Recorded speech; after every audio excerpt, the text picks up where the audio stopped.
नमस्कार मेरी प्यारी YouTube की फैमिली।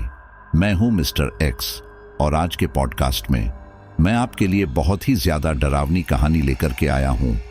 अक्सर मैं आपको हमेशा हॉरर कहानियों सुनाता हूं जिसमें भूत, प्रेत, चुड़ैल, पिशाच आदि का जिक्र होता है, लेकिन आज की कहानी भूत प्रेतों से रिलेटेड नहीं है, लेकिन यह उनसे भी कहीं ज्यादा खौफनाक होने वाली है।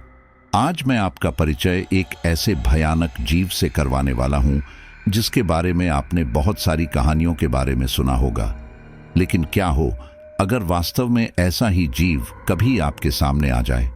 और कुछ ऐसा ही हुआ उस शख्स के साथ जिसने हमारे साथ ये पूरी स्टोरी शेयर की है।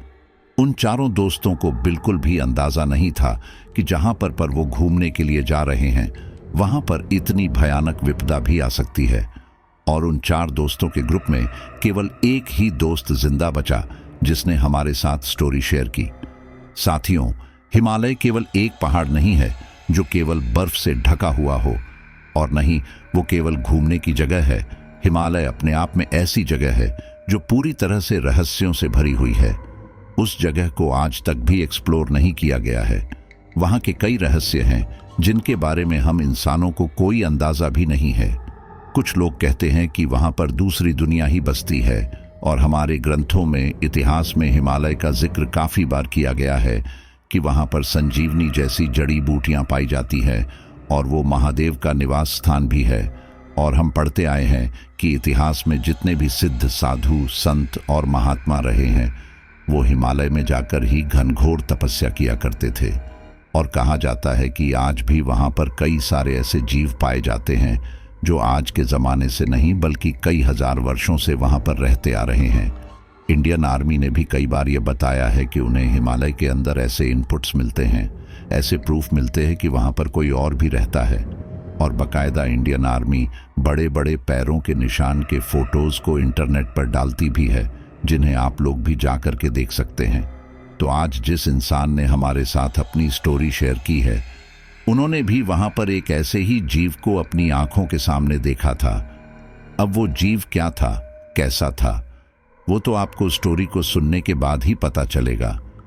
लेकिन शुरू करने से पहले आपसे कहूंगा कि आजकल आप लोग मुझे कमेंट बॉक्स में सुझाव बहुत कम दे रहे हो। अरे भाई, जब कमेंट बॉक्स बना है तो अपनी टिप्पणियां वहां पर कीजिए। और जो साथी पहली बार मेरे से कहानी सुन रहे हैं वो इस रिश्ते की गांठ को मजबूत करने के लिए चैनल को सब्सक्राइब कर लीजिए। तो चलिए इस पूरी स्टोरी को उस शख्स के पर्सपेक्टिव से ही सुनते हैं। नमस्कार साथियों, मेरा नाम विक्की है और मैं महाराष्ट्र में रहता हूं। मैं पेशे से एक इंजीनियर हूं। मैं बाहर काम तो करता हूं लेकिन पैरों से अपाहिज हूं। मेरे पैरों की शक्ति खत्म हो चुकी है। ऐसा नहीं है कि मैं हमेशा से ऐसा था, बल्कि आज से लगभग 10 साल पहले मेरे साथ एक डरावनी घटना घटी थी जिसके कारण मैं हमेशा के लिए अपाहिज हो गया। लेकिन इन सब के बाद भी मैं खुद को खुशकिस्मत मानता हूं। आप लोगों को लग रहा होगा कि मैं अपनी ऐसी हालत पर खुश कैसे हो सकता हूं, तो आप लोग मेरी कहानी पूरी सुनकर मुझे बताइएगा कि मैं खुशकिस्मत हूं या नहीं। मेरी कहानी जानने के लिए आप लोगों को आज से 10 साल पीछे चलना पड़ेगा, जब मैं कॉलेज में था। मैं उस समय कॉलेज के सेकेंड ईयर में था। मैं इंजीनियरिंग के मैकेनिकल ब्रांच में था। तो आप समझ ही सकते हैं मेरी उस समय कोई प्रेमिका नहीं थी, क्योंकि हमारे ब्रांच में लड़कियां ना के बराबर होती हैं, जिसका मुझे और मेरे दोस्तों को कभी कभार बुरा भी लगता, क्योंकि हमारी उम्र अभी इतनी नहीं थी और इस उम्र में हमारे जैसे लोग एक एक गर्लफ्रेंड तो लेकर घूमते ही थे। लेकिन हम इसमें कर ही क्या सकते थे। उस समय हम 5 दोस्तों का एक ग्रुप हुआ करता था, जिसमें मैं, प्रतीक, पवन, शशांक और देवेंद्र थे। हम लोग कभी कभार बाहर घूम आते थे। हम लोग अब सेकंड ईयर में थे, बच्चे तो थे नहीं, इसलिए हम सब ने एक साथ हिमालय की बर्फीली वादियां घूमने का प्लान बनाया। हम सब ने अपने अपने परिवार वालों से इसके लिए परमिशन मांगी। पहले तो उन्होंने मना किया, लेकिन फिर थोड़ी जिद करने पर मान गए। हम पांचों ने बस पकड़ी और फिर बातें करते करते हिमालय पहुंच गए। वहां हमने एक सस्ते होटल में चेक इन किया, क्योंकि हम रहने पर ज्यादा पैसा खर्च नहीं करना चाहते थे। उस समय जनवरी का समय था, बर्फ भी पड़ चुकी थी। जिसके कारण हिमालय के पहाड़ों को बर्फ की एक मोटी चादर ने ढक दिया था।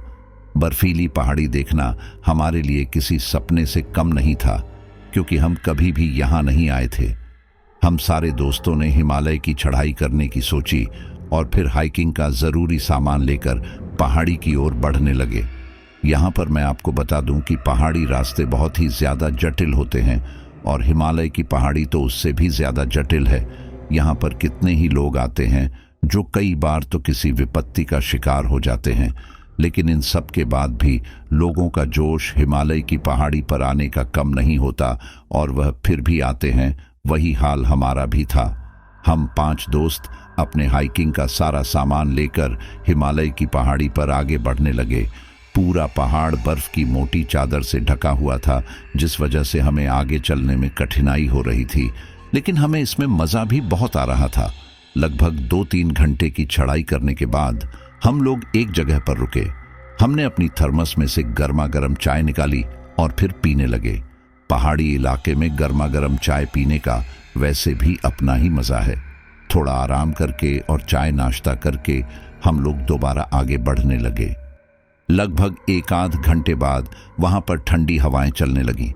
अब ऐसी हवा में हमारा आगे जाना मुश्किल हो रहा था, इसलिए हमने कहीं पर शरण लेने की सोची। पहाड़ी इलाका, ठंडी हवाएं, ऊपर से आसपास शरण लेने के लिए कोई जगह भी नहीं थी जहां हम ये हवाएं शांत होने रुक सकें। लगभग 10-15 मिनट तक ऐसे ही चलते रहने के बाद जब हमें कोई जगह नहीं मिली और हवाएं भी ज्यादा तेज चलने लगी, तो हम लोगों ने वापस जाने का फैसला किया। हम लोग कुछ आगे गए ही थे कि तभी कुछ पैरों के निशान बर्फ के ऊपर दिखाई दिए। वह पैरों के निशान बहुत ज्यादा बड़े थे। उसे देखकर ऐसा लग नहीं रहा था कि वह किसी सामान्य इंसान के पैर हो सकते हैं। किसी सामान्य इंसान के पैर ज्यादा से ज्यादा 7 नंबर का होगा, लेकिन वह तो इससे भी ज्यादा बड़ा था। उन निशानों को देखकर हम थोड़े घबरा गए थे, क्योंकि वह पैरों के निशान नीचे की ओर जा रहे थे। तो हमें डर लगने लगा कि कहीं हम नीचे जाएं और फिर हमारा सामना उस अजीब से जानवर से ना हो जाए जिसके यह पैर हों। इसलिए हम लोग नीचे जाने की बजाय वापस ऊपर आने लगे। ठंडी हवा, सीमित संसाधन और मौत का डर, इन तीनों ने हमें बहुत दुविधा में डाल दिया था। हम ना ही पहाड़ी से उतर पा रहे थे और न ही चढ़ पा रहे थे। डर से हम ऊपर की तरफ चढ़ तो रहे थे, लेकिन पहाड़ी के ऊपर से आती ठंडी हवाओं में यह काम बहुत ही ज्यादा मुश्किल कर दिया था। लगभग 1 घंटे तक चलने के बाद हमारे घुटनों की शक्ति भी अब कम होने लगी थी, इसलिए हम थक हार के वहीं पर बैठ गए। मौत का डर था, लेकिन शरीर भी इसमें साथ नहीं दे रहा था। उस ठंडी हवा के थपेड़े हमारे चेहरे पर लगातार पड़ रहे थे। इसके कारण हमारे शरीर में एकदम सिहरन दौड़ पड़ी थी, लेकिन हम कर भी क्या सकते थे। इसी दौरान बातों बातों में शशांक ने कहा, तुम लोगों को पता है कि यहाँ पर एक बहुत ही खतरनाक लेक है। उसे स्केलेटन लेक कहते हैं। उसमें बहुत से स्केलेटन हैं, लेकिन पता नहीं कि वो इंसानी कंकाल किसके हैं और उस लेक तक कैसे पहुंचे। ये सब सुनकर हम सब लोग अंदर ही अंदर दहल उठे। हमें रह रहकर उन विशाल पंजों की याद आने लगी और फिर जैसे तैसे हम लोगों ने दोबारा चलना शुरू किया। कुछ आगे चलने के बाद मेरा दोस्त प्रतीक बोला, मुझसे अब और नहीं चला जा रहा, जो होगा देखा जाएगा, मैं यहाँ से चलने नहीं वाला। बोलकर वो वहीं पर बैठ गया। उसकी देखा देखी पवन भी बोला, मेरे भी पैर एकदम टूटने लगे हैं, मैं भी नहीं चल सकता। हमें 1 घंटा ही सही आराम तो करना पड़ेगा, नहीं तो हम आगे नहीं चल पाएंगे। ये सुनकर देवेंद्र ने उसे समझाया और कहा, हम नहीं जानते कि वह प्राणी किस तरह का है। यहाँ हम आराम कर अपनी थकान से तो बच जाएंगे, लेकिन उस प्राणी से बचना हमारे लिए मुश्किल होगा। अब तुम ही सोचो, जिसके इतने बड़े बड़े पंजे हैं, वह खुद कितना खतरनाक और शक्तिशाली होगा। इसलिए फिलहाल यहाँ से बच के भागते हैं। तब प्रतीक बोला, कहीं ऐसा ना हो कि उस प्राणी से पहले हमें हमारी थकान मार डाले। हमारे शरीर की भी कुछ सीमाएं हैं और कुछ समय बाद हमारे शरीर को भी आराम की जरूरत होती है, और अगर वह उसे नहीं मिलेगा तो वह उस प्राणी के मिलने से पहले तक बचेगा नहीं। इसलिए मैं तो यहीं पर आराम करूंगा। जिनको मेरे साथ रहना है तो रहे, वरना बाकी सारे आगे जाने के लिए बिल्कुल आज़ाद है। मैं किसी को रोकूंगा नहीं। ये सब सुनकर हम सारे लोग एक दूसरे का मुंह ताकने लगे। फिर तभी शशांक बोला, ठीक है, फिर मैं आगे जा रहा हूं। जिसको मेरे साथ चलना है वह मेरे साथ चले, और जिनको इनके साथ रहना वह इनके साथ रहे। अगर हम यहां पर एक दूसरे से मिल नहीं पाए तो वापसी में उसी होटल में ही मिलेंगे। सब लोगों को यह बात सही लगी और फिर मैं, शशांक और देवेंद्र आगे बढ़ गए। वहीं प्रतीक और पवन वहीं पर रहकर आराम करने लगे। हवाएं चल तो रही थी, लेकिन अब वह पहले से काफी कम हो गई थी और मुझे अब यह उम्मीद हो चुकी थी कि थोड़े ही समय बाद वह बिल्कुल बंद हो जाएंगी। अब हम सिर्फ 3 ही लोग आगे बढ़ रहे थे। मुझे मेरे बाकी दोनों दोस्तों की फिक्र हो रही थी, लेकिन फिर ये उनका फैसला था, इसलिए मैं इसमें कुछ नहीं कर सकता था। मैंने इस पर से अपना ध्यान हटाया और आगे की तरफ बढ़ने लगा। इस दौरान हम तीनों आपस में बातें कर रहे थे। कुछ आगे चलकर हमें एक छोटी सी गुफा दिखाई दी। हम तीनों की आंखों में चमक आ गई और फिर हम तीनों उस गुफा के अंदर घुस गए। खराब मौसम से बचने के लिए ये एक अच्छी जगह थी। हम तीनों गुफा के अंदर बैठकर बातें करने लगे। इसी दौरान देवेंद्र बोला, अगर वह दोनों वहां ना रुककर हमारे साथ आते तो इन सब से बच भी जाते और थोड़ा आराम भी मिल जाता। चलो कोई बात नहीं, हम तीनों तो साथ में ही हैं। अब हम थोड़ा हवा रुकने के बाद ही आगे बढ़ेंगे। इस पर हम दोनों भी राजी हो गए। इसी दौरान बातों बातों में हमारी निगाहें गुफा के अंदर गई। गुफा के अंदर काफी ज्यादा अंधेरा था, लेकिन कुछ कुछ हिस्सों पर बाहर से आई रोशनी साफ पड़ रही थी। गुफा की दीवारों पर कुछ लाल लाल से धब्बे भी पड़े हुए थे, जिसे पहले तो मैंने नजरअंदाज किया, लेकिन फिर जब मैंने उसे ध्यान से देखा तो मुझे वो कुछ अजीब से लगे। मैं उठकर गुफा का अवलोकन करने लगा। इसी दौरान मेरी नजर एक कोने में पड़ी, एक घड़ी पर पड़ी। वो घड़ी देखकर मैं हैरान रह गया। मुझे समझ नहीं आ रहा था कि यह घड़ी आखिर यहाँ पहुंची तो पहुंची कैसे। मैंने वह घड़ी उठाकर अपने दोस्तों को दिखाई और कहा, ये देखो मुझे यहाँ क्या मिला। शशांक ने मेरे हाथ से वह घड़ी ली और फिर उसे देखते हुए कहा, जरूर हमारी ही तरह कोई मुसाफिर होगा जो तूफान से बचने के लिए या फिर आराम करने के लिए इस गुफा में आया होगा। इसी दौरान उसकी घड़ी इस गुफा में गिर गई होगी। उस समय मुझे भी उसकी यह बात सही लगी, इसलिए मैंने उस बात पर ज्यादा ध्यान नहीं दिया। लेकिन फिर देवेंद्र ने वह घड़ी अपने पास रख ली और कहा, अगर इसका मालिक नहीं है तो कोई बात नहीं, हम रख लेते हैं। हमने यह चोरी थोड़ी की है। हम लोगों ने इसके लिए उसे मना नहीं किया और फिर अपनी बातें करने लगे। इस दौरान वहां हवाएं पहले से ज्यादा तेज चलने लगी। हमें चिंता होने लगी कि न जाने कितनी देर हमें ऐसे उस गुफा के अंदर रहना पड़ेगा। इसी दौरान हम बैठे बैठे जब ज्यादा बोर होने लगे तो देवेंद्र बोला, क्यों ना इस गुफा के अंदर चलकर देखा जाए कि आखिर इसमें है तो है क्या। हम तीनों बैठकर बोर ही तो हो रहे थे, ऊपर से ठंड लग रही थी वो अलग, इसलिए हमने सोचा कि गुफा के ज्यादा अंदर ज्यादा गर्मी होगी। ये सोचकर हम भी गुफा के अंदर जाने लगे। हमने अपनी अपनी टॉर्च निकाली और उस गुफा के अंदर रोशनी करते हुए उसके अंदर जाने लगे। इस दौरान मुझे गुफा की दीवारों पर कुछ हथेलियों के निशान दिखाई दिए। वह निशान थे तो किसी इंसान के, लेकिन वह हल्के लाल रंग के थे और कहीं कहीं से वह निशान पूरे भी नहीं थे। मैंने अपने दोस्तों को वो दिखाया। हम वहीं पर रुककर उन निशानों का अवलोकन करने लगे। अब इससे पहले कि कोई कुछ बोलता, हमें गुफा के बाहर से कुछ हलचल महसूस हुई। हमने जब ध्यान से उसे सुना तो वह किसी की गुर्राहट थी, किसी जंगली जानवर की गुर्राहट। उस आवाज को सुनकर हम तीनों दोस्त काफी घबरा गए थे। हमें समझ आ चुका था कि गुफा के मुहाने पर जरूर कोई जंगली जानवर होगा। हमारी उससे लड़ने की हिम्मत नहीं हो रही थी, क्योंकि हमें नहीं पता था कि वह किस तरह का जानवर हो। इसलिए हमने तेजी से कदम बढ़ाकर उस गुफा के और अंदर जाने का फैसला किया, यह सोचकर कि हो सकता है वह जंगली जानवर गुफा के बाहर से ही निकल जाए। हम तीनों उस गुफा के और अंदर तक आ रहे थे, लेकिन वह गुफा थी कि खत्म होने का नाम ही नहीं ले रही थी। हम लोगों को डर लग रहा था। हमारा डर इसलिए नहीं था क्योंकि यह गुफा खत्म नहीं हो रही थी, बल्कि इसलिए था क्योंकि वह गुर्राहट की आवाज अब धीरे धीरे करके पास आ रही थी, यानी कि वह जानवर भी हमारे पीछे पीछे अंदर आ रहा था। इसी दौरान आगे बढ़ते हुए मेरी नजर गुफा के कोने पर पड़ी। वहां पर एक जूता पड़ा हुआ था। वह जूता देखकर मैं हैरान रह गया था, क्योंकि वहां पर सिर्फ एक ही जूता था। कोई अपना एक जूता छोड़कर क्यों जाएगा भला? मेरी समझ में नहीं आ रहा था आखिर इस गुफा के अंदर चल क्या रहा है।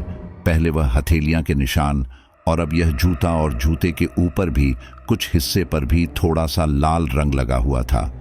मुझे बाकियों का नहीं पता, लेकिन मेरी बेचैनी बढ़ती जा रही थी।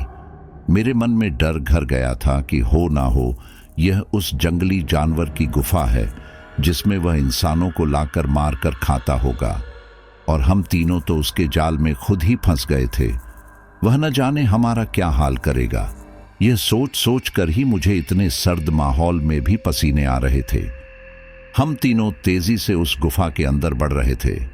वह आवाज भी तेजी से हमारे एकदम पास आने लगी थी।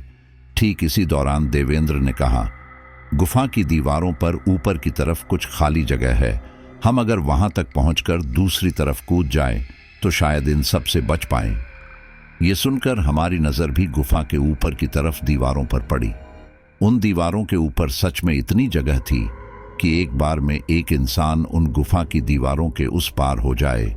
हम सारे लोग एक एक करके उस दीवार के उस पार जाने की योजना बनाने लगे, क्योंकि वह जगह इतनी बड़ी नहीं थी कि हम तीनों को एक बार में दूसरी तरफ पहुंचा दे। खैर, उन दोनों ने सबसे पहले मुझे उस दीवार से गुफा के दूसरी ओर जाने दिया। उसके बाद मेरे पीछे शशांक आ गया, लेकिन जैसे ही देवेंद्र दीवार पर चढ़ने लगा, वो गुर्राहट की आवाज बहुत तेज होने लगी। इसका मतलब साफ था कि वह प्राणी हमारे एकदम पास था। देवेंद्र बोला, मेरे पास समय नहीं रहा उस तरफ आने का। अब मैं तेजी से आगे की तरफ जा रहा हूं, लेकिन तुम लोग यहीं पर छुपे रहना, और जैसे ही ये यहां से चला जाए तुम लोग यहां से निकल जाना। यह जगह सुरक्षित नहीं है। यह बोलकर देवेंद्र तेजी से भागते हुए आगे निकल गया। वहीं हम दोनों वहां पर शांति से बैठे रहे। वह जगह एक छोटी सी कोठरी जैसी जगह थी जिसके अंदर हम दोनों बैठे हुए थे। मुझे रह रहकर देवेंद्र की चिंता सता रही थी। देवेंद्र ने हमें तो सुरक्षित कर दिया था, लेकिन न जाने वह किस हाल में होगा। मैं यह सोच ही रहा था कि तभी मुझे वही आवाज सुनाई थी। वह आवाज एकदम पास से आ रही थी, जैसे कि वह आवाज दूसरी तरफ से ही आ रही हो। वह आवाज सुनकर मैं और शशांक अपने हाथ मुंह पर रख मुंह बंद करके बैठ गए। इस समय हमारी सांसों की आवाज भी शायद उस जानवर को सुनाई दे सकती थी, इसलिए हम अपनी सांसों को काबू में किए हुए थे। वह प्राणी भयानक ढंग से गुर्राते हुए आगे निकल गया, और ऐसा होते ही हमने राहत की सांस ली।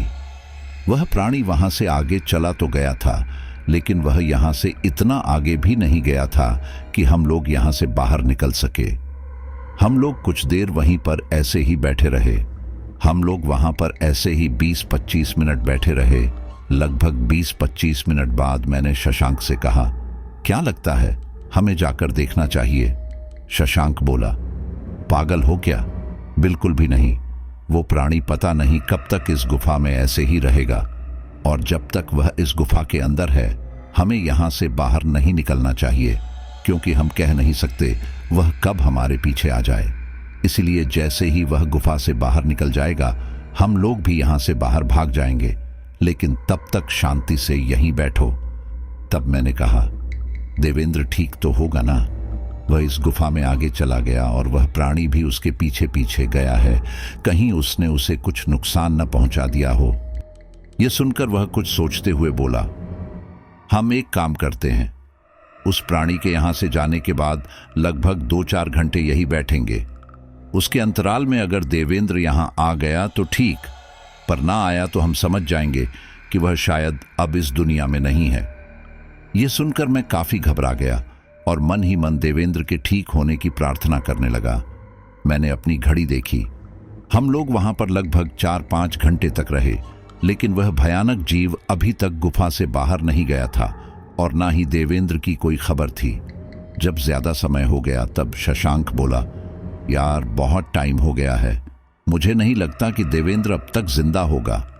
ये सुनकर मैं काफी घबरा गया और बोला, ऐसा क्यों बोल रहे हो? ये भी तो हो सकता है कि वो ऐसे ही किसी सुरक्षित जगह पर बैठा हो। शशांक बोला, मुझे नहीं लगता, लेकिन अगर हमें अपनी जिंदगी बचानी है तो यहां से बाहर निकलना होगा। इस पर मैं कुछ समय तो कुछ ना बोला, लेकिन फिर थोड़ी देर बाद बोला, थोड़ा इंतजार और करें। अगर देवेंद्र ठीक हुआ और हमें ढूंढते हुए यहां आया तो? शशांक बोला, चलो ठीक है। और इसके बाद वहां दोबारा शांति छा गई। हम दोनों काफी समय तक ऐसे ही बैठे रहे। 3-4 घंटे बाद वहां पर वही गुर्राहट की आवाज आने लगी। वो आवाज सुनकर हम दोनों सतर्क हो गए और सांसें थामे उस आवाज को सुनने लगे। कुछ देर बाद वो गुर्राहट की आवाज हमारे पीछे से होकर उस गुफा के बाहर की ओर जाने लगी। हम दोनों तब तक अपने मुंह पर हाथ रखकर बैठे रहे जब तक कि वो आवाज आनी बंद नहीं हो गई। लगभग 15-20 मिनट बाद मैंने कहा, लगता है कि वो जीव यहां से जा चुका है। अभी मौका अच्छा है यहां से निकलकर देवेंद्र को ढूंढने का। ये सुनकर शशांक घबराते हुए बोला, अरे छोड़ो उसे, मुझे नहीं लगता कि वो जिंदा होगा, इसलिए अकेले ही यहां से चलते हैं। ये सुनकर मेरा दिल नहीं माना, क्योंकि देवेंद्र हमारा दोस्त था और शायद उसे हमारी मदद की जरूरत होगी, और वैसे भी खतरा देखकर उसने खुद से पहले हमें सुरक्षित करवाया था, और अब मैं इससे पीछे नहीं हट सकता। ये सोचकर मैंने शशांक को अपना फैसला सुना दिया। अब जैसी कि मुझे उम्मीद थी वही हुआ। उसने उस गुफा के अंदर जाकर देवेंद्र को ढूंढने की जगह बाहर जाने का रास्ता चुना। उस समय तो मैंने इस बारे में ज्यादा नहीं सोचा, क्योंकि उस समय मुझे देवेंद्र की चिंता सता रही थी। लेकिन आज सोचता हूं कि काश उस दिन मैंने शशांक को अपने साथ जाने के लिए मना लिया होता। खैर, अब हम दोनों के रास्ते भी अलग हो चुके थे। वो गुफा के बाहर जा रहा था, जबकि मैं गुफा के अंदर। अब तक रात भी हो चुकी थी और वापस सुबह होने वाली थी। इस वजह से गुफा में अंधेरा ज्यादा था। मैंने अपनी टॉर्च जलाई और फिर उस गुफा में आगे की ओर बढ़ने लगा। चलते हुए मुझे गुफा में कुछ चीजें मिली, जैसे कि किसी का दस्ताना, जूता, कंपास और भी ऐसा सामान कुछ कुछ दूरी पर मुझे मिलता रहा। उन सामानों को देखकर मुझे पूरा यकीन हो गया था कि हो ना हो यहां जो भी आया होगा सुरक्षित नहीं बचा होगा। इन सब को देखकर मुझे मेरे दोस्त देवेंद्र की ज्यादा चिंता होने लगी थी, और सच कहूं तो उस समय मैंने शशांक की बात को मान लिया था कि शायद देवेंद्र अब जिंदा नहीं होगा। यहां मैं आपको एक बात बता दूं कि मैं यहां ये बात मानकर यहां से भाग सकता था, लेकिन पता नहीं क्यों मेरे मन में अभी भी देवेंद्र के जिंदा होने की एक आस थी। इसलिए मैं अब भी उस गुफा में आगे बढ़ रहा था, और सच में मेरा ये फैसला सही भी साबित हुआ। गुफा में कुछ आगे चलने पर मैंने गुफा के एक कोने पर वही घड़ी देखी जो कि गुफा के मुहाने पर देवेंद्र ने रख ली थी। उस घड़ी को देखकर मेरी आंखों में चमक आ गई।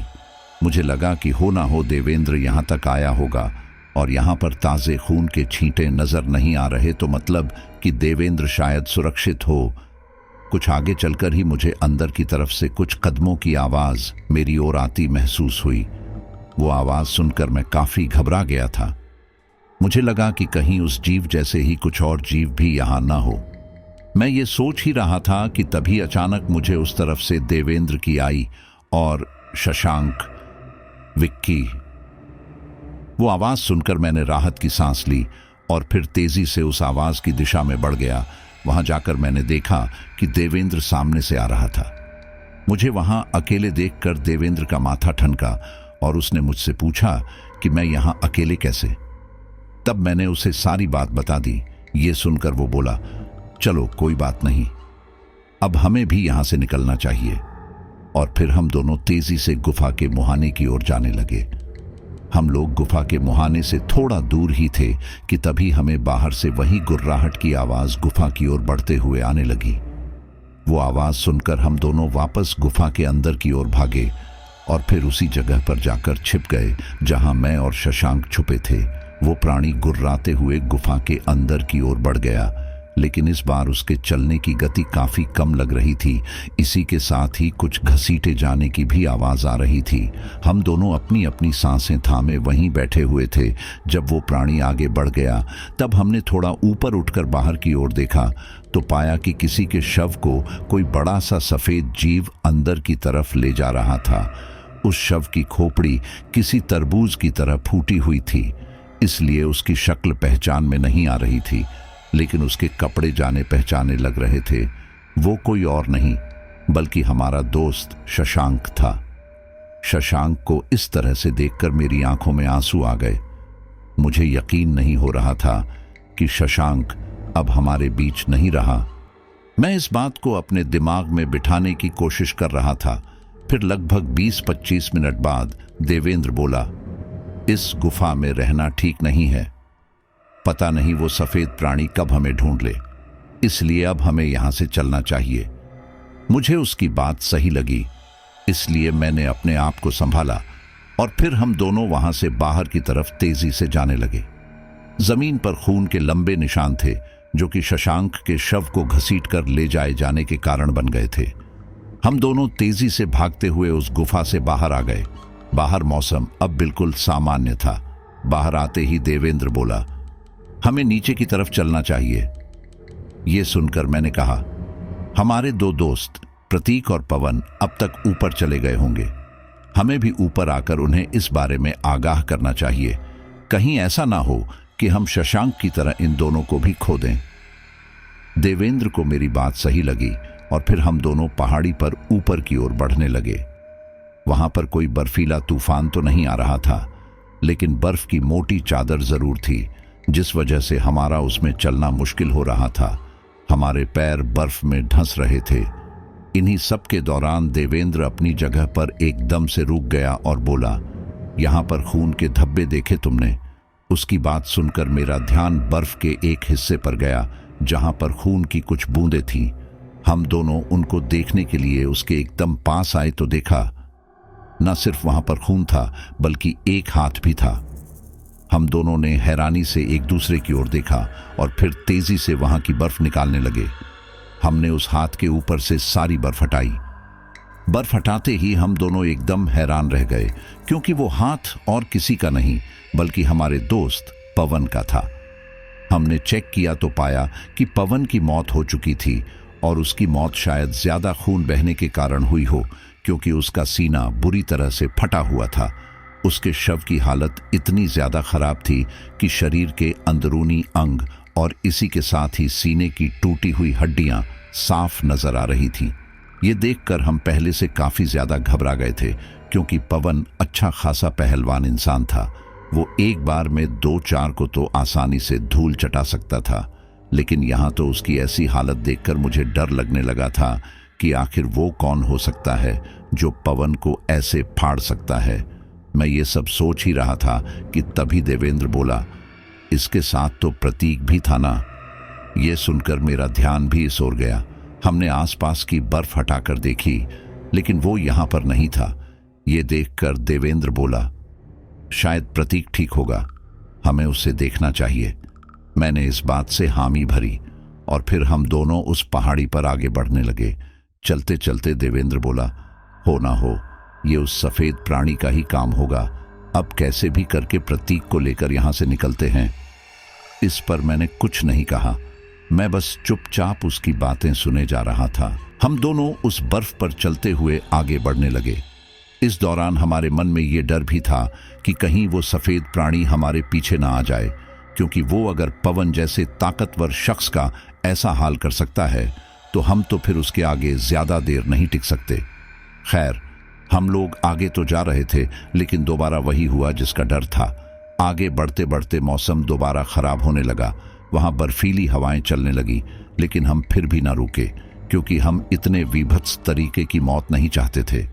खैर, कुछ आगे चलकर हमें पेड़ों के झुरमुट नजर आए, लेकिन उन पेड़ों के ऊपर भी बर्फ जमी हुई थी। हम लोग रुकना तो नहीं चाहते थे, लेकिन ऐसे मौसम में आगे बढ़ना भी सही नहीं था। ये सोचकर हम वहीं पेड़ों के पास बैठ गए। हम वहां बैठकर आगे की सोच ही रहे थे कि तभी अचानक हमें पास में मौजूद झाड़ियां हिलती हुई दिखाई दी। ये देखकर हम दोनों ही काफी घबरा गए थे। हमें लगा कि कहीं वह सफेद प्राणी तो उन झाड़ियां में नहीं छुपा है, लेकिन फिर अगले ही पल झाड़ियां में से प्रतीक बाहर आया। मैं आपको नहीं बता सकता कि उस वक्त प्रतीक को देखकर हमें कितनी खुशी हुई थी।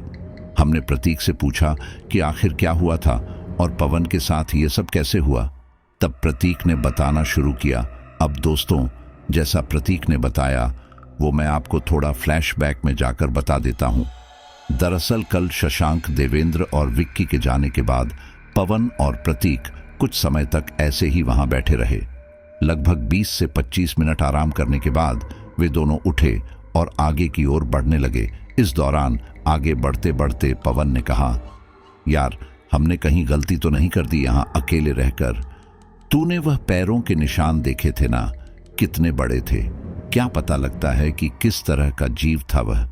अगर उसने हमें कोई नुकसान पहुंचा दिया तो? प्रतीक बोला, ऐसा कुछ नहीं होगा। वह पैरों के निशान हमसे बहुत पीछे छूट चुके हैं और मुझे नहीं लगता कि अगर वह ज्यादा पास आ भी गया तो हमसे ज्यादा तेज होगा, क्योंकि जितने बड़े वो पैरों के निशान थे उस हिसाब से वह जीव उतना ही बड़ा होगा, और जो जीव जितना ज्यादा बड़ा होता है उसकी रफ्तार उतनी ज्यादा धीमी होती है। हम लोग आराम से तेजी से भाग लेंगे। और वैसे भी अगर इस जगह पर ऐसा कुछ होता तो यहां पर इस तरह लोग आते जाते तो नहीं। अरे बिल्कुल नहीं। इसलिए मुझे तो ऐसा लगता है कि वह पैरों के निशान किसी इंसान के होंगे। शायद उसने अजीब तरह के जूते पहने हों जिस वजह से ऐसे निशान बन गए हों। पवन ने प्रतीक की बात मान ली और बिना इस बारे में ज्यादा सोचे आगे बढ़ने लगा। इसी दौरान कुछ आगे चलकर उन्हें एक गुर्राहट की आवाज आई। उस आवाज को सुनकर वह दोनों काफी ज्यादा घबरा गए और फिर पवन ने प्रतीक से कहा, यह किसकी आवाज होगी? मनु की आवाज सुनकर प्रतीक खुद बहुत हैरान था। उसे कुछ सूझ नहीं रहा था कि वह क्या बोले, लेकिन फिर अगले ही पर उसने कहा, पवन, हमें यहां से तेजी से निकलना होगा। शायद वह कोई खतरनाक प्राणी है जो यहां पर आ रहा है। जल्दी चलो। पवन बहुत ज्यादा घबरा चुका था और वह भी प्रतीक के साथ तेजी से कदम बढ़ा रहा था, लेकिन फिर अगले पल वह गुर्राहट की आवाज उन्हें और पास से सुनाई दी। उन आवाजों को सुनकर प्रतीक बोला, हम इससे ज्यादा तेज नहीं भाग सकते, हमें कुछ और सोचना पड़ेगा। पवन झल्लाते हुए बोला, तेरी बात मानकर मैंने गलती कर दी, अब हम तेरी वजह से मारे जाएंगे। और फिर उसके बाद उन दोनों में बहसबाजी इतनी बढ़ गई और वह दोनों इस बारे में भूल ही गए कि उनके ऊपर कौन सी मुसीबत आन पड़ी थी। वो दोनों तब शांत हुए जब उस जीव की गुर्राहट की आवाज उन्हें फिर से आई और इस बार और भी ज्यादा पास से।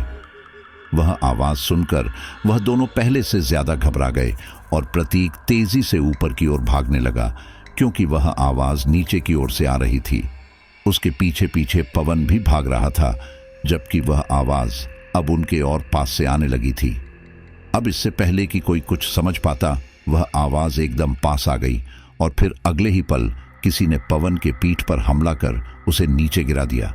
प्रतीक को अपनी जान इतनी प्यारी थी कि वह पवन को देखने के लिए एक पल भी रुका नहीं, जबकि पीछे से पवन की चीखों की आवाज उसके कानों में आ रही थी। वो सफेद सा प्राणी था। उसकी पूरी त्वचा पर सफेद सी मोटी सफेद फर थी। ठंडी ठंडी हवाओं के कारण बर्फ का कुछ हिस्सा उस सफेद से प्राणी के ऊपर भी आ गया था। वह देखने में किसी विशाल से बंदर की तरह लग रहा था, लेकिन वह 2 पैरों पर चल रहा था। उसके बड़े बड़े धारीदार पंजे उसे और भी भयानक बना रहे थे। अब इससे पहले कि पवन कुछ समझ पाता, वह प्राणी उसकी छाती पर आ बैठा। उसके बैठते ही उसके भारी भरकम शरीर से दबकर पवन के मुंह से खून निकलने लगा। उसके चेहरे से साफ पता चल रहा था कि पवन कितने बड़े कष्ट में है, लेकिन वह सफेद प्राणी यहां पर भी नहीं रुका। उसने ऊपर बैठते ही अपने नुकीले पंजों से पवन की छाती फाड़ दी। पवन चीखना चाहता था, लेकिन उसके मुंह में उसी का खून आ गया था, जिसके कारण उसकी आवाज गले में ही अटकी रह गई थी।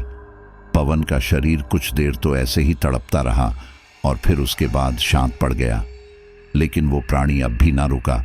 वो तब तक पवन की छाती अपने नुकीले पंजों से चीरता रहा जब तक कि उसका मन न भर गया। इन सब से प्रतीक काफी घबरा गया था। वो बिना पीछे देखे निरंतर आगे भागे जा रहा था। उस बड़े से प्राणी का मन अब तक पवन को फाड़ने से भर चुका था, इसलिए वो उसके ऊपर से उठकर अब प्रतीक की ओर जाने लगा। वो वहां से उठकर कुछ आगे गया, लेकिन प्रतीक उसे कहीं नजर नहीं आ रहा था। सोने के बाद उसने चारों ओर देखा, लेकिन वहां पर बर्फ की सफेद चादर के अलावा और कुछ नजर नहीं आ रहा था। ये देखकर वो भयानक प्राणी आगे बढ़ गया। उसके जाने के कुछ देर बाद प्रतीक उस बर्फ के अंदर से बाहर निकला। उसने आसपास देखा और फिर वापस उस जगह आने लगा जहां पर पवन का क्षत विक्षत शव था। प्रतीक ने पवन की सांसें चेक की और फिर वही हुआ जिसका उसे डर था। पवन इस दुनिया से जा चुका था। ये सब बात बोलते बोलते प्रतीक की आंखों से आंसू बह निकले। फिर जैसे तैसे उसने खुद को संभाला और कहा, मैं वहां से नीचे जाने लगा था, लेकिन मुझे वहां पर एक और वैसे ही पैरों के निशान दिखाई दिए। ये देखकर मैं काफी घबरा गया था, इसलिए मैं यहां ऊपर की ओर आने लगा। वैसे तुम्हारे साथ तो शशांक भी था ना, वो कहाँ है? तब देवेंद्र ने सारी बात प्रतीक को बताई।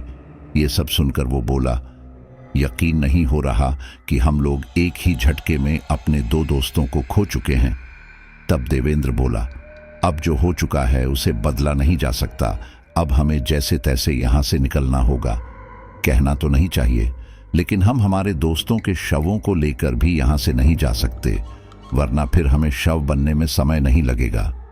देखो, हम नीचे नहीं जा सकते क्योंकि नीचे वो हो सकता है, इसीलिए हमें ऊपर बढ़ना होगा। ये सुनकर मैंने कहा, लेकिन हम ज्यादा ऊपर भी तो नहीं जा सकते ना। 3500 मीटर से ऊपर पहाड़ों वाली बीमारी शुरू हो सकती है। ये सुनकर प्रतीक बोला, एक काम करते हैं, फिर हम लोग यहाँ से रात में नीचे की ओर बढ़ेंगे, क्योंकि वो जीव भी शायद रात में आराम ही करेगा। लेकिन हाँ, हमें रात भर में ही पहाड़ी से नीचे उतरना होगा। हमें उसकी बात सही लगी और फिर हम सारे रात होने का इंतजार करने लगे। वो बर्फीली हवाएं चलना अब बंद हो चुकी थी, लेकिन वहां पर अब भी हाड़ कंपा देने वाली ठंड थी। हमारी थर्मस में रखी चाय भी अब तक बर्फ बन चुकी थी। हमने थोड़ा बहुत खाया, क्योंकि हमें पूरी रात चलने के लिए ताकत भी तो चाहिए थी। और फिर रात होते ही हमने नीचे की ओर चलना शुरू किया। हम लोगों ने चलना शुरू तो कर दिया था, लेकिन ठीक इसी दौरान हमें एक अजीब तरह की आवाज हमारे पीछे से आती सुनाई दी। वो आवाज काफी भयानक थी और उसे सुनकर देवेंद्र जोर से चीखा, ये तो बर्फ का तूफान है और ये तो इसी ओर आ रहा है। ये सुनकर हम तीनों ही काफी घबरा गए और हमने अपने चलने की रफ्तार और ज्यादा तेज कर दी। यहां मैं आपको एक बात बता दूं कि बर्फानी तूफान वो तूफान होता है जहां बहुत ही तेजी से बर्फ पड़ती या उड़ती है। हवा की स्पीड 35 मील प्रति घंटे की होती है और कम से कम 3 घंटों के लिए 400 मीटर से कम होती है। खैर, हम सारे अपनी तरफ से तेजी से चलने की कोशिश कर रहे थे, लेकिन हमारे पैरों की रफ्तार तूफान से तेज नहीं थी और हम तीनों जल्दी ही उस तूफान की चपेट में आ गए। उसके बाद क्या हुआ मुझे याद नहीं, लेकिन जब मेरी आंखें खुली तब मैंने अपने आप को एक जम चुकी नदी के किनारे पाया। मैंने आसपास हैरानी से देखा, वहां सिवाय सफेद बर्फ के और कुछ नजर नहीं आ रहा था। मेरे दोस्त भी वहां पर कहीं नजर नहीं आ रहे थे। मैंने उन्हें हर जगह खोजा, लेकिन वे दोनों यहां नहीं थे। शायद वो उस तूफान में फंसकर कहीं आगे चले गए होंगे। मैंने अपना बैग खोजना चाहा, लेकिन वो भी वहां आसपास नहीं था। ये देखकर मैं काफी घबरा गया था, क्योंकि अब मेरे पास कोई भी जरूरी सामान नहीं था और मैं कहां हूं इसका भी मुझे कोई अंदाजा नहीं था। मैंने अपने कपड़ों को अंदर से टटोला, क्योंकि मैंने एक कंपास मैंने शर्ट के अंदर रखा हुआ था और उसके ऊपर मोटे मोटे कपड़े थे, जिसके कारण वो शायद अंदर ही था। यहाँ किस्मत मेरे साथ थी, क्योंकि वो कंपास मेरे पास ही था। मैंने उसे निकाला और उससे रास्ता देखने लगा और फिर उसमें से दिशा को देखकर मैं नीचे की ओर बढ़ने लगा। अब मेरे अंदर उस सफेद से प्राणी का डर नहीं था, क्योंकि मैं 2 बार मौत से सामना करके बच चुका था। मैं जितना जल्दी मुझसे हो सकता था चल रहा था, लेकिन हूं तो मैं इंसान ही। मुझे भूख लग रही थी, ठंड लग रही थी और थकान भी लग रही थी, और तूफान की वजह से मैं घायल भी हो चुका था। इस वजह से मेरी चलने की रफ्तार निश्चित थी। मैंने समय तो नहीं देखा था, लेकिन मैं लगभग घंटे भर से तो चल ही रहा था। इन सब के बाद भी मैं रुका नहीं। इसी दौरान चलते चलते मैं उस इलाके में पहुंच गया जहां कुछ पेड़ों का वर्चस्व था। वहां पर अब ना ही सर्द हवाएं चल रही थी और ना ही बर्फ गिर रही थी। इसके उलट वहां पर काफी तेज धूप खिल आई थी, जो कि मेरी आंखों में चुभने भी लगी थी। लेकिन यहां किस्मत से मेरे पास ग्लासेस भी थे, जो कि मेरी पेंट की जेब में थे। लेकिन वहां शायद कोई था जिसे भी मेरी ही तरह परेशानी हो रही थी। मैं काफी थक चुका था, इसलिए मैंने एक पेड़ की शरण ली। मैं वहां बैठकर अपने दोस्तों के बारे में सोच ही रहा था कि तभी अचानक मुझे वही गुर्राहट की आवाज दोबारा सुनाई दी। मैंने घबराते हुए आसपास देखा तो पाया कि एक मोटे तने वाले पेड़ के पीछे से वो आवाज आ रही थी। उस पेड़ के पीछे एक सफेद फर वाली बलिष्ठ आकृति थी, जो उस तने के पीछे छिपने का भरसक प्रयास कर रही थी। लेकिन बड़ा भारी शरीर होने के कारण वो उस पेड़ के पीछे पूरी तरह से छिप नहीं पा रहा था। उस आकृति को देखकर मैं काफी घबरा गया था, लेकिन पता नहीं क्यों मुझ में उस समय इतनी हिम्मत कहां से आई कि मैंने अपने पीछे मौजूद उस पेड़ में से एक मोटी टहनी तोड़ ली और फिर उसे लेकर खड़ा हो गया। इतनी ही देर में वो आकृति भी उस मोटे पेड़ के पीछे से बाहर निकली और मेरी तरफ देखकर भयानक तरीके से गुर्राया। उस भयानक जीव को आज मैंने पहली बार अपने जीवन में देखा था। वो जीव किसी बंदर की तरह था, लेकिन वो हम इंसानों की तरह बिल्कुल सीधा खड़ा था। उसके पूरे शरीर पर सफेद फर थी। उसका चेहरा किसी भालू की तरह था और वो फाड़ खाने वाली निगाहों से मुझे ही देख रहा था। अब अगले ही पल वो प्राणी मेरी तरफ आया। मैं इसके लिए बिल्कुल तैयार था। उसके पास आते ही मैं झुका और ठीक इसी दौरान मैंने उस टहनी का नुकीला हिस्सा ऊपर की ओर कर दिया। इससे वो नुकीला हिस्सा उस भीमकाय प्राणी को जा लगा। ऐसा होते ही वो भयानक प्राणी जोर से गुर्राया। वो आवाज सुनकर मैं अंदर तक दहल चुका था, लेकिन मौत के डर ने मुझे उससे लड़ने पर मजबूर कर दिया था। उस क्षण तो मुझे यही लग रहा था कि मेरा इस प्राणी से बचना नामुमकिन है, लेकिन फिर भी मैं लड़कर ही मरना चाहता था। खैर, वो प्राणी अब मुझसे थोड़ा दूर हो गया, लेकिन अब वो पहले से ज्यादा गुस्से में था।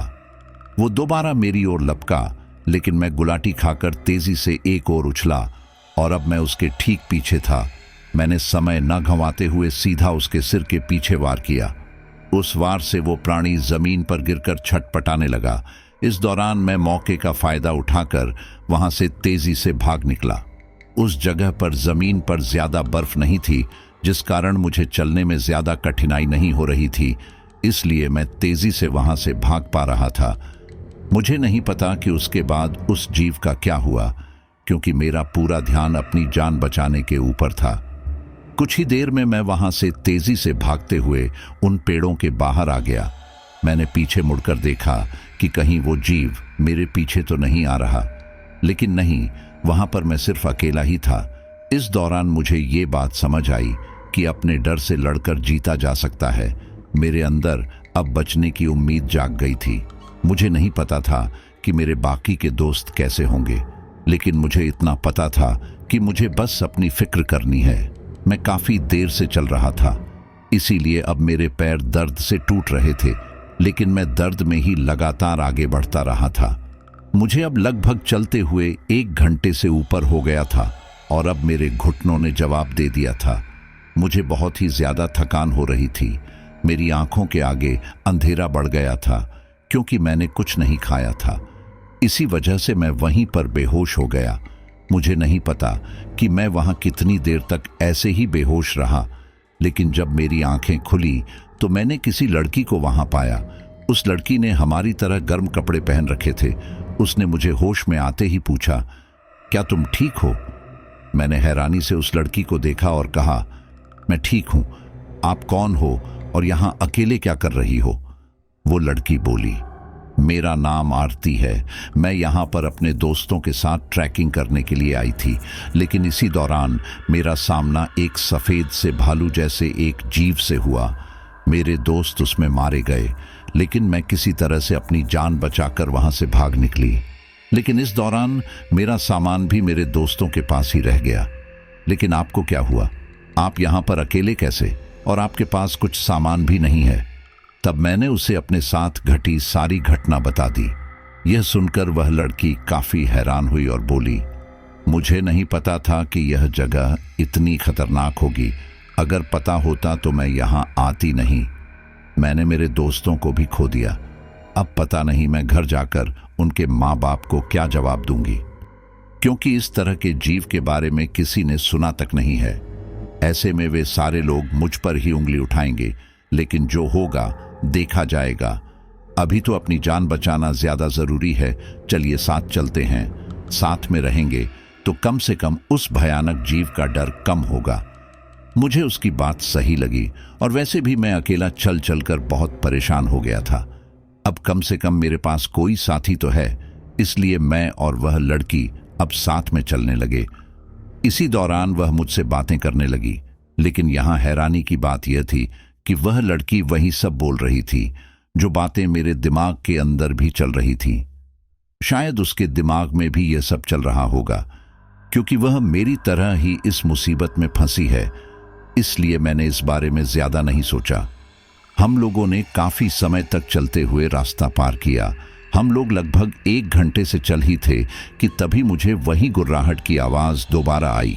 वह आवाज सुनकर मैंने अपने हाथ में मौजूद उस टहनी पर अपनी पकड़ और मजबूत कर ली। इस दौरान वह लड़की मेरे पीछे जाकर छुप गई। शायद वह काफी डरी हुई थी। अब इससे पहले कि मैं कुछ समझ पाता, मेरे सामने से ही धीरे धीरे करके एक सफेद आकृति आने लगी। जैसे जैसे वह पास आ रही थी, वैसे वैसे मेरा दिल जोरों से धड़क रहा था। वह आकृति गुर्राते हुए मेरे पास आई। पास आते ही मैंने देखा कि ये वैसा ही सफेद जीव था, लेकिन ये वैसा होते हुए भी वह वो नहीं था, क्योंकि इससे पहले वाले जीव के सीने पर मैंने वार किया था, जिस वजह से वहां पर चोट के निशान होने चाहिए थे, जबकि इसके सीने पर कोई निशान नहीं थे। इसका मतलब साफ था कि यहाँ पर उस जीव की तरह और भी कई जीव हैं। खैर, मेरे पास आते ही वह जीव गुर्राते हुए मेरी ओर बढ़ने लगा। स्विंग। मैंने भी अपने डंडे पर अपनी पकड़ मजबूत कर दी थी। मुझे पता था कि इन जीवों का कमजोर हिस्सा कहाँ होता है, क्योंकि इससे पहले मैं ऐसे ही जीव से भिड़ चुका था और अब मैं इसके लिए पूरी तरह से तैयार था। उसके पास आते ही मैंने अपने पैरों से बर्फ उड़ाते हुए उसकी आंखों पर मारी, जिससे वह अपनी आंख मसलता रह गया। इसी दौरान मैं मौका पाकर ठीक उसके पीछे गया और उसके सर पर उस टहनी से तेजी से वार किया। उस वार से वह जमीन पर गिरकर छटपटाने लगा। इस मौके का फायदा उठाकर मैं वहां से भाग निकला। मेरे पीछे पीछे वह लड़की भी भाग निकली। हम लोग ऐसे ही तेजी से भागते रहे। इस दौरान वह लड़की आरती बोली, तुम तो सच में बहुत बहादुर हो। तुमने कैसे उसे एक ही पल में धूल चटा दी। ये सुनकर मैं काफी खुश हुआ। मेरे मन में तितलियां नाचने लगी, क्योंकि सच कहूं तो मैं हमेशा से ही सब लोगों से दूर ही रहता हूं, और आज पहली बार किसी लड़की ने मेरी इस तरह से तारीफ की थी, इसलिए मुझे थोड़ी सी शर्म भी आ रही थी। मैं इस बारे में बात कर ही रहा था कि तभी मुझे पीछे से एक तेज धक्का लगा, जिससे मैं उस पहाड़ी से तेजी से नीचे की ओर गिरने लगा। लेकिन नीचे गिरते ही मैंने देखा कि वह सफेद भालू जैसा प्राणी मुझे भी देख रहा था, और उसके साथ खड़ी आरती धीरे धीरे हवा में गायब हो रही थी। उसके बाद क्या हुआ मुझे कुछ याद नहीं। मैं बेहोश हो गया था, और जब मेरी आंखें खुली तो मैंने खुद को अस्पताल के एक बिस्तर पर पाया। मैं आपको बता नहीं सकता कि मैं अपने आप को अस्पताल में देखकर कितना खुश था। हालांकि मेरे पूरे शरीर में तेज दर्द हो रहा था, लेकिन मैं फिर भी खुश था कि चलो कम से कम मेरी जान तो बची। थोड़ी देर बाद सब लोग वहां आ गए और मुझसे पूछताछ करने लगे कि मैं कौन हूं और यहां कैसे आया। तब मैंने अपने बारे में सब कुछ उन्हें बता दिया, और ये भी बताया कि मैं वहां पर अपने 4 दोस्तों के साथ गया था, और वहां पर एक भयानक सफेद प्राणी के साथ हमारा सामना हुआ। एक सर्च टीम वहां भेजी गई, लेकिन वहां कोई नहीं मिला, और ना ही मेरे दोस्तों के शव मिले। अब तक मेरे और मेरे दोस्तों के घर वाले भी वहां आ पहुंचे थे। वो लोग उनके ना मिलने से काफी परेशान थे। वहीं मेरे माता पिता की परेशानी कुछ और ही थी। जब मैं वहां उस पहाड़ी से गिरा था, तब बहुत ऊपर से गिरा था, जिस वजह से मेरे शरीर पर काफी चोटें आई थीं, और मेरे शरीर का निचला हिस्सा लकवाग्रस्त हो गया। आज इस घटना को पूरे 10 साल हो चुके हैं। मेरे माता पिता ने मुझे हर जगह दिखाया, लेकिन मेरे पैरों की शक्ति वापस नहीं आई। मैंने इसे ही अपनी नियति मान लिया है। वहीं मेरे चारों दोस्तों का आज तक कोई पता नहीं चला। वो लोग जिंदा भी हैं या नहीं कह नहीं सकते। सब लोगों ने मेरी बातों को मेरा वहम मान लिया था, क्योंकि इन सब से मेरी दिमागी हालत उस समय खराब हो गई थी। मुझे हर जगह वो सफ़ेद प्राणी नजर आने लगा था। इसी वजह से मेरा दिमागी इलाज भी चला, लेकिन अब मैं बिल्कुल ठीक हूँ। यहाँ मैं आपको एक बात बता दूँ कि जो लड़की आरती मुझे वहाँ मिली थी, वो भी मेरी कल्पना मात्र थी, क्योंकि उस समय इन सब परिस्थितियों के कारण मेरा दिमागी संतुलन हिल गया था। तभी गिरते समय वो लड़की गायब हो रही थी। लेकिन मैं इतना दावे के साथ कह सकता हूं कि जो सफेद प्राणी मैंने देखा था, वो मेरी कल्पना नहीं थी। वो जरूर वहां रहता होगा और किसी को भी अपने इलाके में आता देख उसे भगाने के लिए ये सब करता होगा। इसलिए मैं आप सबसे यही कहूंगा कि किसी के प्राइवेट स्पेस में ना जाए। साथियों, हमारी आज की ये स्टोरी यहीं पर पूरी होती है, और जिस तरह से हम इंसानों ने अपनी एक दुनिया बसा ली है, वैसे ही शायद हो सकता है कि हिमालय के अंदर भी हजारों वर्षों से रहते आ रहे जीव जंतुओं की एक अपनी अलग दुनिया हो। और आज के समय हमारे वैज्ञानिक तमाम प्रकार के लोग उस रहस्य को जानने के पीछे पड़े हैं। क्या उन्हें उतना भी हक नहीं है कि वो वहां पर आराम से रह सकें? हमने इस पूरी धरती पर कब्जा कर लिया है। जीव जंतुओं के लिए कहीं रहने के लिए जगह नहीं छोड़ी है, और अगर कुछ रहस्य बचे हुए हैं तो वहां पर भी हम अपनी मशीनें और तमाम प्रकार की टेक्नोलॉजी लेकर चले जाते हैं कि चलो उस जगह को पूरी तरह खोद डालते हैं। लेकिन सच में देखा जाए तो हिडन ताकतों के आगे हमारी साइंस पूरी तरह से फेल हो जाती है, क्योंकि हमारी धरती इस ब्रह्मांड में एक तुच्छ मच्छर के समान भी नहीं है। तो सोचिए, उस धरती के अंदर रहने वाले हम प्राणियों की तो औकात ही क्या। इस ब्रह्मांड की शक्ति के आगे हमारी शक्तियां कुछ भी नहीं है। तो जो रहस्य है, उनको जानने के चक्कर में हम इस प्रकृति को ही बर्बाद करने पर तुले रहते हैं। तो साथियों, उम्मीद करता हूं कि आपको स्टोरी काफी पसंद आई होगी। हालांकि काफी कम लोग होते हैं जो आखिर तक पूरी स्टोरी को सुन पाते हैं। अगर आप सुन रहे हैं तो मुझे अभी कमेंट करके बता दीजिए, ताकि अगली स्टोरी में आपका नाम लेने की कोशिश कर सकूं। चलिए अब अपने कुछ फ्रेंड्स के नाम लेते हैं। नीतू कुमार यूपी, एहसान अंसारी बरेली, अरविंद मुंबई, रिंकू और उर्वशी सूरत, नीना गुरुंग दार्जिलिंग, देवेंद्र प्रसाद बिहार, सिमरन सीतापुर, प्रीति कौशिक भरतपुर, रोशनी कानपुर, काजल और अशोक अग्रवाल दिल्ली, दीपक मुंबई। सभी का बहुत बहुत धन्यवाद। और इस स्टोरी को तैयार करने में हमारी हेल्प की है ममता साय ने। चलिए अगली स्टोरी पर मिलते हैं।